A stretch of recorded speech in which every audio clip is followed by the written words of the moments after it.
Welkom by Beeld TV, my naam is Pieter De Tooy, ek is Beeld se nuusredakteur. Saam met my in ons ateljee in Auckland Park is Adrian Basson, Beeld se redakteur. Ons het 'n baie besige nuusweek gehad en Adrian, dit word weerspieël in die koerant voorblaai die afgelope ruk. Die SAIK is pal in die nuus. Ons het 'n baie lewendige debat rondom die sing van die stem al vir 'n paar dae. Maar kom ons begin by Thandi Modise, die voormalige premier van Noordwes wat nou voorsitter is van die Nasionale Raad van Provinsies. En die gruwelike ontdekkings wat op haar plaas gedoen het in Noordwes. Dit was reg nogal skokkend om haar foto's te sien wat hierdie week uitgekom het, Pieter, van haar plaas af. Modderfontein is glo naby Potchefstroom, daar in die Vredefort koepeldistrik.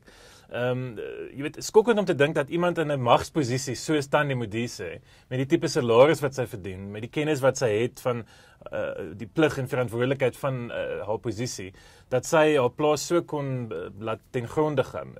En haar verskonings laat mens amper koud. Jy weet, sy sê sy het gedink die plaas word goed bestuur. Intussen was daar vir maande lank nie iemand gewees, 'n plaasbestuurder nie. So dit laat die vraag ontstaan, hoekom het sy 'n plaas in die eerste plek? Is dit 'n simboliese magsvertoon om te sê ek het 'n plaas, of jy weet, wat het haar beweeg om destyds 'n plaas aan te skaf? Is absoluut skokkend om te sien wat daar gebeur het. Wat vir my nogal ontstellend is van die hele situasie is dat sy is in 'n baie senior posisie in die parlement. Sy is voorsitter van een van ons twee huise in die parlement. Jy weet, mens sou nie verwag dat iemand in daai posisie, wat 'n premier was, wat adjunksekretaris-generaal van die ANC was, haar eiendom so swak sou bestuur nie. Dit sê baie van haar bestuursvernuf en haar bestuursvermoë. Absoluut, en ek daar begin ook nou al die meer inligting uitkom oor hoe sy die plaas bekom het met 'n landbanklening. Nou, die landbank is een van daai instansies wat baie kan beteken vir Suid-Afrika, baie kan beteken vir grondhervorming en die landbousektor, veral dan om swart boere op te hef. Maar hulle bemagtig dan iemand soos Thandi Modise wat dan nie eers eintlik kyk na 'n plaas nie, wat jy weet waar die diere vrek en mekaar eet en so. Ja. Ek dink dit vra groot vrae oor die ANC se leierskapvaardighede. Ek dink dit vra oor landboutransformasie. Ek dink dit vra oor die opheffing van swart boere. Dis natuurlik ook jammer om dan te sien kommentaar, jy weet, op hierdie stories hierdie week van baie vinnig verpolitiseer. Ja, en ook dan natuurlik mense wat sê ja, dit wys net swart mense kan nie boer nie. Dis nie waar nie. Daar's baie suksesvolle swart boere daar buite. Maar en verskoon, jy weet, die aanhaling, maar dis amper die vark in die verhaal is die regering se bestuur van landboutransformasie, van boerdery. Die feit dat swart boere 20 jaar na demokrasie nog steeds nie 'n wesenlike deel van boerdery bekleed nie, beteken dat ergens het daar iets verkeerd gegaan in hierdie proses. Ja. En ek glo nog steeds dat daar is swart boere wat 'n sukses kan maak. Daar is baie wit boere wat reeds gehelp het, wat reeds uitgereik het vir baie jare al, wat saam boer. En dan kry jy nou iets soos hierdie wat die hele ding weer laat aftrek. Pieter Groenewald van die Vryheidsfront Plus wys natuurlik terecht op dat 'n boerdery is 'n besigheid, dis 'n voltydse besigheid. Jy kan nie dit van 'n afstand of oor naweke doen nie. En Thandi Modise was duidelik nie werklik verbind tot 'n suksesvolle boerdery in hierdie geval nie. Nee, mens kan verstaan dat jy weet daar's baie emosie betrokke by grond en by boerdery. Mens kan verstaan dat iemand 'n ANC leier soos Thandi Modise wat haar lewe lank in die struggle was, wat nie 'n loopbaan vir haarself kon skep in 'n land soos ons nie.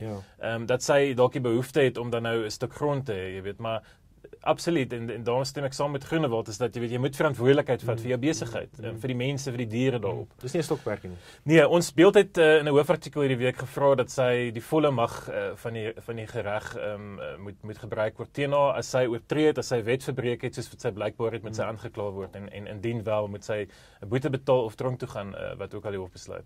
Adrian, kom ons beweeg vinnig aan 'n debat wat in ons blaaie woed die afgelope paar dae ook wyd op sosiale media blootstelling kry. Steve Hofmeyr, die gewilde Afrikaanse sanger, wat die naweek by die In die Bosfees die stem gesing het. Vandag skryf Zelda Legrandsie in Beeld op die middelblaaie.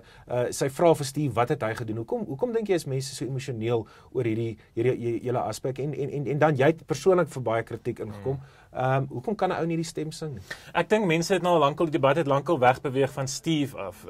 Jy weet, mense kan vir baie lank praat oor hoekom Steve het sy gedoen het. Daar's baie argumente daarvoor en daarteen, onder meer dat hy kommersieel dit wou uitbuit, dat hy dalk vir 'n klank nou nie op die radar so was nie en wat terugkom. Vir my is die belangrike vraag, hoekom het daai mense dit saam gesing? Hoekom het baie Afrikaanse mense, gewone mense wat daar was by die vertoning, dit saam gesing? Wat het hulle gevoel op daai oomblik toe hulle dit sing? Hoe voel hulle as hulle daarna huis toe gaan en hulle kom by hulle huis en hulle sit hulle alarm af, of hulle sien die volgende oggend hulle huiswerker, jy weet. En dit is wat my bekommer maak, is dat ek dink ek kry die gevoel dat mense voel Suid-Afrika het hulle in die steek gelaat, die land werk nie, daar's te veel misdaad, daar's te veel korrupsie en dis reg. Daai probleme is daar. Maar hoe reageer ons daarop? Wat help dit ons om die stem te sing saam met Steve of Meyer? Die volgende dag is daai probleme nog steeds daar. Dis hoekom ek bly is mense so Zelda hulle gaan sê, kom word deel van die debat uit 'n ander hoek en sê, wat kan ons doen? Hou die spieël op beslag vir jouself en vra, wat doen jy vir versoening? Wat doen jy om van Suid-Afrika 'n beter plek te maak? Daar is maniere, Pieter. Al tel jy net jou pen op en jy skryf 'n brief vir die koerant. Dis tog steeds 'n vorm van protes. Dis 'n manier om jou stem te laat geld. Daar's natuurlik baie groter maniere ook. Baie mense gaan betree self die politiek, jy weet. Dalk moet Steve dit oorweeg. Jy weet waar jy dan jou naam en jou gesig op 'n stembrief sit. Kyk hoeveel aandag en hoeveel ondersteuning het jy regtig. In die parlement gaan sit en aktief wetgewing beïnvloed. Soos wat die DA doen, soos wat die Vryheidsfront en 'n klomp ander partye doen. Adrian, na jou mening, is die stem 'n onskuldige kultuurliedjie soos wat baie mense wil voorhou? Kan jy wegkom van die feit dat dit 'n nasionale volkslied vir 'n vorige bedeling was? Ja. En ek dink ek dink dit is wat baie mense vergeet en ek dink mense is oneerlik as hulle sê dis net 'n volksliedjie. Dit is dit ook. Maar ons kan nie ontken dat dit vir jare lank die volkslied van apartheid was nie. Dit was 'n apartheid simbool. Die meerderheid Suid-Afrikaners, as hulle die stem hoor, swart Suid-Afrikaners, dink terug aan die apartheidsjare. En hoe wonderlik was dit dan nie van Nelson Mandela en die ANC om te sê, kom ons hou 'n deel daarvan, want dit beteken vir 'n deel van die gemeenskap baie. Dit het 'n emosionele betekenis vir 'n deel van die gemeenskap, die Afrikaner. En daarom is 'n deel van die stem behou in ons volkslied, saam met Nkosi Sikelel. Pieter, die ANC kon eenvoudig gekom het in 1994 en gesê het, Nkosi Sikelel is die volkslied. Die stem is ons gooi die stem in die asblik, ons verbied dit, laat mense dit mag sing. Dit was nie die ANC se aanslag nie, daar was 'n onderhandeling. Ons het om 'n tafel gesit, ons het besluit, okay, kom ons werk saam, ons ontwerp saam 'n nuwe vlag, ons dink saam aan 'n nuwe volkslied. Dis nog nie die mooiste volkslied nie. Ek weet rubriekskrywers soos Mondli Makanya sê, weet ons behoort 'n hele nuwe volkslied te kry. Ja. Baie mense sê dis te veel tale, dis 'n bietjie van 'n mix match, maar daar is tog iets baie simbolies aan die feit dat daar 5 tale in die lied is. En wat vir my tydens hierdie debat hierdie week interessant was, ons het met Mongane Wally Serote gepraat, die digter wat natuurlik lank hoof was van Vryheidspark, en Wally Serote was in die middel van hierdie drama rondom of die ou SLW soldate se name daar's op die muur aangebring moet word. Hy het gesê los die volkslied soos dit is. En dit na die EFF natuurlik vroeër gesê die stem moet heeltemal geskraap word. So, jy weet van die ou struggle kant af is daar mense wat erkenning gee in die simboliek van die saamgeflanste volkslied wat ons het. Absoluut. Ek dink ons moet net 'n bietjie sensitief wees in Suid-Afrika en dit beteken nie moenie uitpraat oor korrupsie of teen dienslewering. Want dis almal se probleem. Dis almal se probleem. Dis wit mense se probleem, swart mense, bruin mense, almal se probleem. Wees net 'n bietjie sensitief as jy kulturele simbole gebruik, as jy 'n vlag swaai, as jy 'n lied sing. En daarmee sluit ek Julius Malema in. En dis hoekom die gelykheidshof destyds bevind het dat hy nie die boele Ibunu mag sing nie. Daai lied is verbode en hy sing dit nie meer nie. Hy sing nou, ek dink, Kies the Boer as hy optree. Adrian, dan in die laaste onderwerp toe baie omstrede die SAIK, die openbare uitsaaier. Hladi Motsoeneng is nou bevestig as die hoofoperasionele beampte. Hoekom is ons so ontsteld as kykers, as belastingbetalers oor die SAIK in die bestuur en wat daar aangaan? Ek dink om 2 redes. Ek dink eerstens omdat ons betaal ons TV-lisensies. So ons is 'n aandeelhouer aan die SAIK.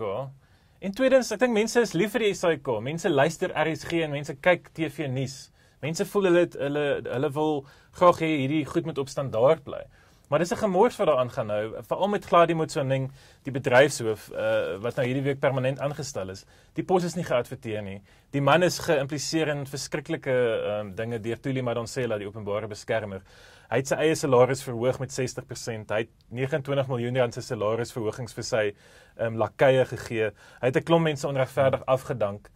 En steeds word hy aangestaan. Nou daar kan net een rede daarvoor wees en ek het dit ook in 'n rubriek voorheen geskryf, is dat hy het beskerming van Jacob Zuma, die president. Die SAIK is natuurlik strategies vir enigiemand 'n sleutelpunt om te beheer. In die vroeëre bedeling was dit natuurlik ook belangrik vir die regering om invloed te hê by die SAIK. Na 94 het ons gedog die SAIK gaan 'n volwaardige openbare uitsaaier wees in plaas van 'n mondstuk. Dit lyk nie asof dit gebeur het nie, né? Ja. Nee, ongelukkig gesê SAIK in die verkiesingstyd sal jy onthou, was daar weer klagtes gewees van die EFF ook hierdie keer, dat die ANC kry ongelooflike blootstelling. Hladi Motsoeneng, my probleem met hom is, hy's 'n bestuurder en daarmee, ek meen die SAIK kan aanstel wie hulle wil, maar hy meng in met die redaksionele vryheid van die SAIK. Hy het al 'n radioprogram gestop op Metro FM wat krities was oor die ANC.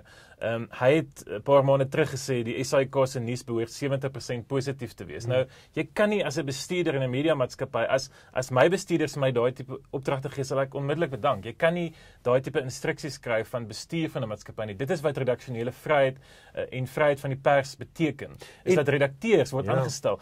Hy moet sy redakteurs vertrou om daardie keuses te kan maak. Wat nog verder ontstellend is die feit dat die openbare beskermer se ondersoek na Hlaudi Motsoeneng en sy aanstellings wat by die SAIK aangaan, totaal al geminag word deur die bestuur van die SAIK. Wat is die impak daarvan of die gevolge as 'n grondwetlike liggaam soos die openbare beskermer se aanbevelings net van die tafel gevee word? Ek is bevrees is nie die eerste keer dat dit gebeur nie. Tina Joemat-Peters, die nuwe minister van energie, né? Sy was die minister van landbou tot onlangs en Madonsela het verskriklike bevindings oor haar gemaak. Tog is sy aangestel in 'n wat sommige sal sê 'n meer senior kabinetspos. Ek dink Jacob Zuma het Madonsela se kantoor geneutraliseer omdat hy nie saamstem met haar Nkandla ondersoek nie. Hy neem nie haar bevindings ernstig op nie. Hy tree nie daarvolgens op nie. En ek dink Thuli Madonsela is op die punt amper om irrelevant te word as sy nie nou aksie neem nie, as die parlement aan wie sy rapporteer nie tot haar verdediging kom nou nie. Maar ongelukkig weet ons ook dat sy in die parlement aangeval is onlangs deur ANC-lede oor Nkandla. En sy het reeds gesê sy het nie genoeg geld om haar werk te doen, jy weet. Sy word half beskou as een van die laaste steunpilare wat oorsig lewer oor die regering. Sy het nie genoeg geld om haar werk te doen. Sy het nie genoeg geld nie, maar meer belang, sy het nie die mag om te kan sê dit moet gebeur nie. Hlaudi Motsoeneng kan nie. Sy skryf net verslae, baie mooi verslae. Ons skryf lekker berigte daaroor en die oppositie maak geraas daaroor. Ja. Maar op die eind sit dit in stof vergaar in 'n biblioteek. En dit is die nalatenskap van die Jacob Zuma regime. Ek is bevrees en die SAIK wat op wankelende bene weer eens staan, dit is deel daarvan. Betwiste grond. Adrian Basson, baie dankie dat jy by Beeld TV aangesluit het. Ons is volgende week terug met Beeld TV waar ons die week se grootste nuus gaan bespreek. Natuurlik sal Eugene de Kok wat nie parol gekry het nie, een van die groot besprekingspunte wees. In die parlement is portefeuljekomitees besig om begrotings deur te jaag. Daar's min tyd daarvoor en dit sal sekerlik ook vir groot opspraak wek. En dan wag ons natuurlik almal vir die spesiale ondersoekeenheid se verslag na Nkandla wat die laaste stukkie in die legkaart sal voltooi.